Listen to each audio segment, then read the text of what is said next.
Hi every one.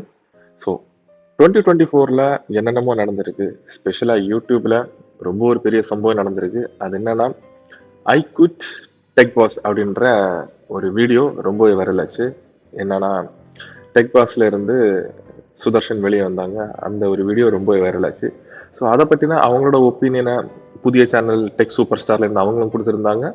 So tech பாஸ்ல இருந்து இவங்க தரப்புல இருந்தும் இவங்களோட ஒப்பீனியன் இவங்களும் போட்டிருந்தாங்க. ஸோ நேற்றுக்கு என்னன்னா திடீர்னு புதுசா ஒருத்தவங்க ஒரு வீடியோ போட்டிருந்தாங்க. ரெண்டு சைட்ல இருந்தும் அனலைஸ் பண்ணி யார் விக்டிம் அப்படின்னு சொல்லிட்டு நேற்றுக்கு ஒரு வீடியோ அப்லோட் பண்ணியிருந்தாங்க. இப்போ ட்ரெண்டிங்ல போயிட்டு இருக்கு. ஸோ அதை பற்றி இந்த பதிவில் நம்ம தெளிவாக பார்ப்போம். So let's take off. Come on, here we go. Tech pass கிட்டத்தட்ட 6 வருஷமா ரன்னிங்ல இருக்கிற ஒரு சேனல். அது போக 5 மில்லியன்ஸ் பிளஸ் சப்ஸ்கிரைபர் வச்சிருக்கிற ஒரு சேனல். சடனா அந்த சேனல் இருந்து வெளியே வந்துட்டு புதுசா ஒரு சேனல் கிரியேட் பண்ணி ஐ குவிட் டெக் பாஸ்ன்னு சொல்லிட்டு ஒரு வீடியோ போடுறாரு. என்ன நடந்துச்சுன்னா, அந்த சேனல்ல அந்த வீடியோல அவர் சொல்லியிருக்கிற ஒரு பாயிண்ட்ஸ் என்னன்னா, ப்ராப்பரான ஒரு ஒரு ஆர்கானிக் கண்டென்ட் எங்களால் போட முடிய மாட்டேங்குது. போடுற வீடியோஸ் எல்லாமே பெய்டு வீடியோஸ். எல்லா வீடியோஸுமே அந்த கம்பெனி சொல்ற அந்த டேர்ம்ஸ் அண்ட் கண்டிஷன் சொல்ற மாதிரி தான் நாங்கள் போடுறோம். கண்டென்ட் கிரியேட்டருக்கான ஒரு ஒரு ஒரு மதிப்பு அங்கே கிடைக்க மாட்டேங்குது. எல்லாமே கம்பெனி சொல்ற அதையே நாங்கள் ஃபாலோ பண்ணி போடும்போது நாங்கள் போடுற வீடியோஸ் மூலியமா மக்கள் அதை பார்த்து ஏமாறுறாங்க. எங்களுக்கு இது பிடிக்கல. நாங்கள் ட்ரஸ்ட் ஃபேக்டரை தான் மக்களுக்கு ரிவ்யூவாக சொல்கிறோம். போடுற வீடியோஸ் எல்லாமே ஜென்யூனாக இருக்கணும். எந்த ஒரு ரிவ்யூ போட்டாலும் ஜென்யூன் ரிவ்யூவாக தான் மக்களுக்கு கொண்டு போய் சேர்க்கணும்னு சொல்லிட்டு அவர் சொல்லி அந்த கம்பெனிலேருந்து எங்களுக்கு இதுக்கான ஆப்பர்ச்சுனிட்டி கிடைக்க மாட்டேங்குதுன்னு சொல்லிட்டு அந்த கம்பெனிலேருந்து வெளியே வந்துட்டேன்னு அவர் போட்ட வீடியோவில் அவர் தெளிவாக சொன்னார். ஸோ இதுக்கு ஆப்போசிஷன் ஆட்டு டெக் பாஸ் ஓனர்ஸ் என்ன சொல்கிறாங்கன்னா, டெக் பாஸோ எங்களோட சேனலாக இருந்தாலுமே இந்த சேனல் ஃபுல் அண்ட் ஃபுல் நடத்துறது வந்து சுதர்ஷன். இந்த சேனல்ல என்ன நடந்தாலுமே அவர் கேட்காம எங்களாலே எதுவுமே பண்ண முடியாது. அவர் சொல்றது தான் நாங்களே ஃபாலோ பண்றோம் அப்படின்னு சொல்றாங்க.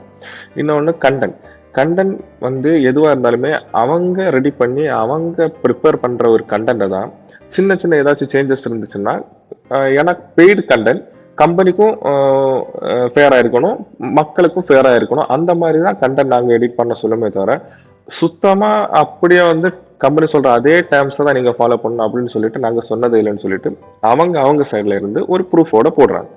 அதுக்கப்புறம் என்ன சொல்றாங்கன்னா, ஓகே இவங்க கம்பெனில இருந்து போயிட்டாங்க. கம்பெனில இருந்து போகும்போது கம்பெனி ப்ராப்பர்ட்டிஸ் எல்லாம் எடுத்துட்டு போறாங்க. இதெல்லாம் எந்த விதத்திலையுமே நியாயம் கிடையாதுன்னு சொல்லிட்டு இவங்களும் இதை ஒரு இதை வைக்கிறாங்க.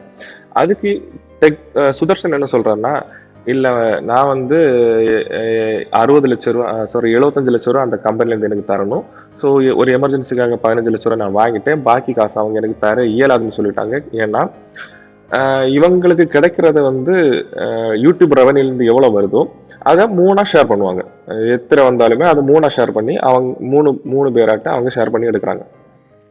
ஸோ இது போக கம்பெனி எம்ப்ளாயிஸ் சேலரி, அப்புறம் கேட்ஜெட்ஸ், அப்புறம் எது வாங்கினாலுமே அது வந்து கம்பெனி செலவு. அதுக்கப்புறம் புதுசா 3000 ஸ்கொயர் ஃபீட்டுக்கு புதுசா ஒரு ஆஃபீஸ் ஆரம்பிச்சிருக்கேன்னு ஒரு வீடியோ போட்டிருந்தாங்க. அப்புறம் ரீசெண்டா கூட துபாயில ஏதோ போயிட்டு கொஞ்சம் பர்ச்சேசிங் எல்லாம் பண்ணது மாதிரி ஒரு பில் எல்லாமே போட்டு காமிச்சிருங்க.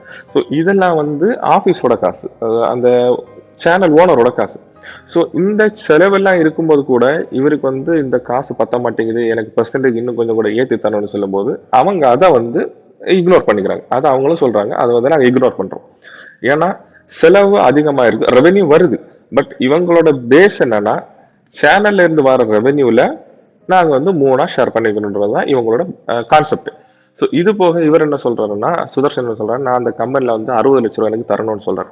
அதுக்கு அவங்க என்ன சொல்றாங்கன்னா, ரெவென்யூல நாம ஷேர் பண்ணிக்கிறோமே தவிர கேம்பெயின் காசு, அது மட்டும் இல்லாம கம்பெனி இருந்து கொடுக்குற ப்ராடக்ட் ரிவ்யூ பண்றதுக்கு கொடுக்குற காசு, அது வந்து சேனல் காசு கிடையாது.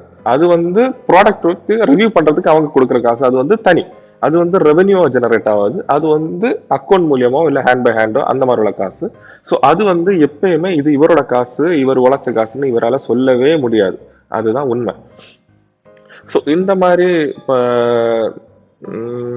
பேச்சுகள் போயிட்டு இருக்கும்போது, இந்த மாதிரி இஷ்யூஸ் எல்லாம் இருக்கும்போது, ஸோ ஓகே இனிமே வேண்டான்னு சொல்லிட்டு 2 பேருமே பிரிஞ்சுட்டாங்க. அது பிரிஞ்சு முடிஞ்சு அதுக்கப்புறம் இப்போ இவர் வந்து டெக் சூப்பர் ஸ்டார் ரன் பண்ணிக்கிட்டு இருக்கிறாரு, இவங்க வந்து டெக் பஸ் ரன் பண்றாங்க, கோயிங் ஸ்மூத். ஸோ சடனா நேற்றுக்கு என்னன்னா, புதுசா ஒரு வீடியோ ரிலீஸ் ஆயிருக்கு. என்னன்னா, tech pass versus tech super star ஆக்சுவலா நடந்தது என்ன அப்படின்னு சொல்லிட்டு நேத்துக்கு புதுசா ஒரு வீடியோ போட்டிருந்தாங்க. அதுல அவங்க என்ன சொல்றாங்கன்னா, ஃபர்ஸ்ட் சுதர்ஷன் என்ன சொல்றான்னு பார்ப்போம். சுதர்ஷன் வச்ச பாயிண்ட்ஸ் என்னன்னா, ஒரு ஆர்கானிக் கண்டென்ட், அப்புறம் ப்ராப்பரான ஒரு ஜெனின் ரிவ்யூ, இந்த மாதிரியான போட முடியலன்னு வச்சது இவரோட பாயிண்ட்ஸ். ஸோ அதுக்கு தெளிவான ஒரு எவிடன்ஸோட நேற்றுக்கு அவங்க என்ன சொல்றாங்கன்னா, இதுக்கு முழுக்க முழுக்க முக்கியமான காரணமே வந்து சுதர்ஷன் தான். அப்படின்னா ஜென்யூன் ரிவ்யூ விட அவருக்கு காசு தான் ரொம்ப முக்கியம். எந்த ஒரு ப்ராடக்ட்டை ரிவ்யூ பண்ணாலுமே அவர் காசு கொடுத்தாங்களா, எவ்வளோ காசு கொடுத்தாங்க, இந்த ப்ராடக்ட்டுக்கும் நமக்கு இருக்கிற சப்ஸ்கிரைபர்ஸுக்கும் இந்த காசு பத்தாது, இன்னும் அதிகமாக கேட்டு வாங்கணும். எந்த ஒரு கேம்பெயினாக இருந்தாலும் நம்ம அதில் கண்டிப்பாக அதில் இருக்கணும், அதுக்கான காசை கேட்டு வாங்குங்க, ஏஜென்சி மூலியமா புஷ் பண்ணுங்க. இந்த மாதிரி பேக்ல கேம் பிளே பண்றது வந்து சுதர்ஷன் தான் அவங்க அப்பட்டமா சொல்லிட்டாங்க. ஸோ அவங்க சொன்ன எல்லாத்தையுமே நம்ப முடியாதா இருக்கு. ஏன்னா எல்லாத்துக்குமே எவிடன்ஸ் கொடுத்துருக்காங்க. சில விஷயத்துல டெக் பாஸ் நம்ம ஏத்துக்கிட முடியுது, சில விஷயத்துல டெக் சூப்பர் ஸ்டாரை எந்த ஒரு விஷயத்திலுமே ஏத்துக்கிடவே முடியல. ஏன்னா இவர் பண்றது எல்லாமே வந்து இவரோட பேஸே காசு ஓரியன்டா இருக்கும்போது, ஸோ இவர் சொல்ற இதையுமே ஏத்துக்கிடவே முடியல. அது மட்டும் இல்லாம சேனலை விட்டு போகும்போது அவர் வச்ச பாயிண்ட்ஸுக்கும் இதுக்கும் எந்த ஒரு சம்மந்தமுமே கிடையாது. எல்லாமே எகெயின்ஸ்டா வச்சுட்டு தான் இவங்க வந்து ஆடியன்ஸை மேனிப்புலேட் பண்றாங்க. இவங்க வந்து இந்த மாதிரி சொல்றாங்கன்னு சொல்லிட்டு நம்மளை மொத்தமா மேனிப்புலேட் பண்ணி அவங்க புதுசா ஒரு கதையை சொல்லி நம்மளை ஏமாத்தினது நேத்தைக்கு வீடியோ பார்க்கும்போதே கிளியரா எனக்கு தெரிஞ்சது.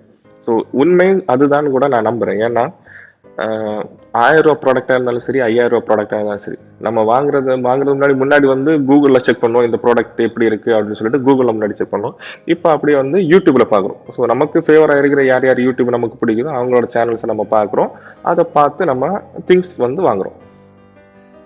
ஸோ இதுல என்ன சொல்றாங்கன்னா, இப்போ 1000 ரூபா ஒரு ப்ராடக்ட்டை இவங்க போட்டிருக்கிற அந்த ஒரு ப்ராடக்ட், இது நல்ல சூப்பர் ப்ராடக்ட், இது வந்து நல்லா இருக்கு, யூஸ் பண்ணுங்க, வாங்குங்கன்னு சொல்லி நம்மகிட்ட சொல்லும்போது, ஆக்சுவலா நம்ம வாங்க போகும்போது இந்த வீடியோ நம்ம பார்க்கும்போது, ஓகே இவர் கரெக்டா தான் சொல்லியிருக்காரு, இவர் சொன்னா கரெக்டாதுன்னு சொல்லி நம்ம ஒரு நம்பிக்கையோட அந்த அந்த பொருளை போய் வாங்கிட்டு, அது கொஞ்ச நாள்ல அது கெட்டு போச்சுன்னா அது அது waste of money. Waste of மணின்றது கூட இவங்க சொன்ன இன்ஃபர்மேஷன் தப்புன்னு தான் சொல்ல முடியும் ஆக்சுவலா. ஏன்னா இவர் சொன்ன இன்ஃபர்மேஷனை வச்சுதான் நம்ம அந்த ப்ராடக்ட்டே நம்ம வாங்க போறோம். ஸோ ப்ராடக்ட்டே கொஞ்ச நாள்ல டேமேஜ் ஆயிடுச்சுன்னா, இல்ல ஏதாச்சும் இஷ்யூ இருந்துச்சுன்னா, ஸோ அது மொத்தமா நம்மளை இன்ஃப்ளூயன்ஸ் பண்ணது நம்ம பார்த்த அந்த சேனலோட அந்த ரிவ்யூவர் தான் நம்மளை இன்ஃப்ளூயன்ஸ் பண்ணி இந்த ப்ராடக்ட்டை வாங்க வச்சாரு. ஸோ இதுல என்ன நடக்குதுன்னா, யூடியூப் இன்ஃப்ளூயன்ஸா இருந்தாலும் சரி, இன்ஸ்டாகிராம் இன்ஃப்ளூயன்ஸ் இருந்தாலும் சரி, இப்போ வந்து மார்க்கெட்ல ரொம்ப ஜாஸ்தி. யாரு சொல்றதையுமே நமக்கு நம்ப முடியல. நம்ம நம்புறது எப்படின்னா, ஓகே இந்த சேனல் நம்ம இத்தனை வருஷமா ஃபாலோ பண்ணிக்கிட்டு வரோம். இவங்க சொன்னா ஜென்யூனா இருக்குன்ற ஒரு நம்பிக்கை நமக்கு இருக்கு. ஆனா அந்த நம்பிக்கையை தான் அவங்க காசாக்கி அந்த காசுல அவங்க ப்ளே பண்றன்றதுதான் நிதர்சனமான உண்மை.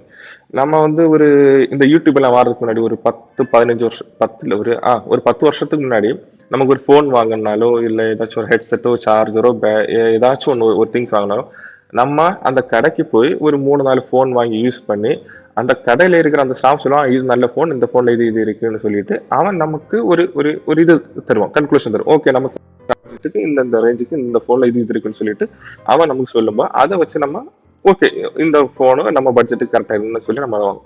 அவன் சொல்லும் போது கூட அவன் போய் சொல்லுவான், இல்லைன்னு இல்லை. ஆனா எல்லாமே போய் சொல்லுவான்னா அதுதான் சொல்ல மாட்டான். ஏன்னா நான் சொல்லுற இந்த ப்ராடக்டை வாங்குறேன், நாளைக்கு இதுல ஏதாச்சும் ஒரு இஷ்யூஸ்னா அவன் என்ன வந்து கேட்பான்ல ஒரு பயம் அவனுக்கு இருக்கும்.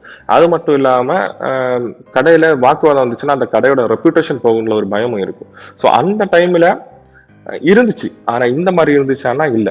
ஸோ மக்களுக்கு ப்ராடக்டும் கிடைக்குது, அவனுக்கு சேல்ஸ் ஒரு ஒரு சேல்ஸ்மேன் நல்லா பேசி ஒரு ஒரு பொருளை ப்ராடக்டை வித்து அந்த ப்ராடக்ட்டுக்கு நல்லா இருந்துச்சுன்னா ஆப்வியஸ்லி அவன் அந்த கடைக்கு தான் திரும்ப திரும்ப அவனோட கஸ்டமர்ஸ் கூட்டிட்டு வருவான். நான் வேர்ட் ஆஃப் மவுத்ல வந்து நானே அங்கதான் போக சொல்லுவேன். அந்த மாதிரி அந்த டைம்.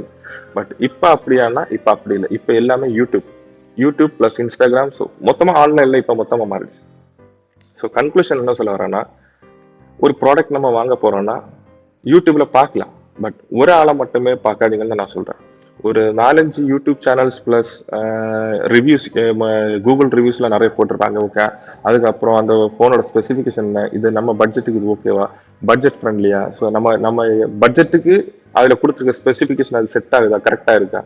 ஸோ இந்த மாதிரி பார்த்து இனிமே நம்ம வாங்கன்றது தான் என்னோட இது. கண்ணை மூடிக்கிட்டு ஓகே இவரு சொன்னா கரெக்டா தான் இருக்கும்ன்றது எல்லாம் போயிடுச்சு. ஏன்னா ரீசெண்டா இப்போ வந்து ஒரு 2014-15 டைம்ல இருந்தே மொத்தமா ஆன்லைன்ல எல்லாம் வந்துச்சு. ஸோ இனிமே இனிமேல் ஆன்லைன்ல பார்க்கறத நான் தப்பு சொல்றேன், பட் தெளிவா பார்க்கணும்னு தான் நான் சொல்ல வரேன். So thank you.